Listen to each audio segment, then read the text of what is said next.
नमस्ते मित्रों, स्वागत है आपका हमारे YouTube चैनल ज्ञानवी एजे ज्ञान में।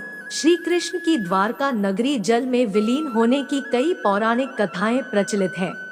श्री कृष्ण की द्वारका नगरी के डूबने की मुख्य दो वजह मानी जाती है। चलिए जानते हैं इनके बारे में। हिंदू धर्म के 4 धामों में से एक द्वारका धाम को भगवान श्री कृष्ण की नगरी कहते हैं।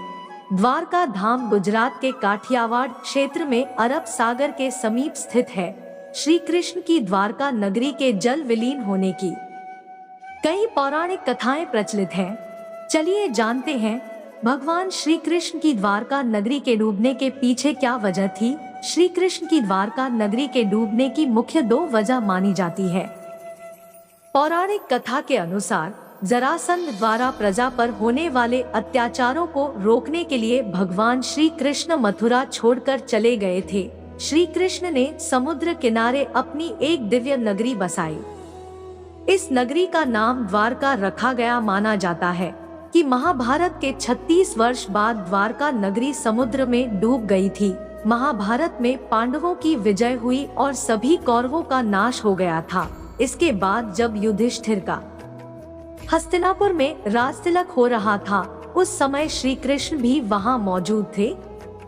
तब गांधारी ने श्री कृष्ण को महाभारत युद्ध का दोषी ठहराते हुए भगवान श्री कृष्ण को श्राप दिया कि अगर मैंने अपने आराध्य की सच्चे मन से आराधना की है और मैंने अपना पत्नीव्रता धर्म निभाया है, तो जिस तरह मेरे कुल का नाश हुआ है, उसी तरह तुम्हारे कुल का नाश भी तुम्हारी आंखों के समक्ष होगा। कहते हैं कि इस श्राप की वजह से श्री कृष्ण की द्वारका नगरी पानी में समा गई।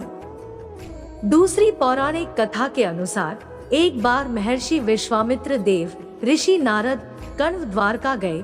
तब यादव वंश के कुछ लड़के ऋषियों के साथ उपहास करने के प्रयोजन से श्री कृष्ण के पुत्र साम को स्त्री वेश में ले गए और ऋषियों से कहा कि यह स्त्री गर्भवती है, आप इसके गर्भ में पल रहे शिशु के बारे में बताइए कि क्या जन्म लेगा। ऋषियों ने अपना अपमान होता देख श्राप दिया कि इसके गर्भ से मुसल उत्पन्न होगा और उस मुसल से समस्त यदुवंशी कुल का विनाश होगा। उसके पश्चात सभी यदुवंशी आपस में लड़कर मरने लगे थे। सभी यदुवंशियों की मृत्यु के बाद बलराम ने भी अपना शरीर त्याग दिया था।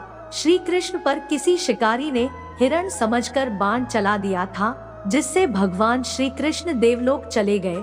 उधर जब पांडवों को द्वारका में हुई अनहोनी का पता चला तो अर्जुन तुरंत द्वारका गए और श्री कृष्ण के बचे हुए परिजनों को अपने साथ इंद्रप्रस्थ लेकर चले गए। इसके बाद देखते ही देखते पूरी द्वारका नगरी रहस्यमयी तरीके से समुद्र में समा गई।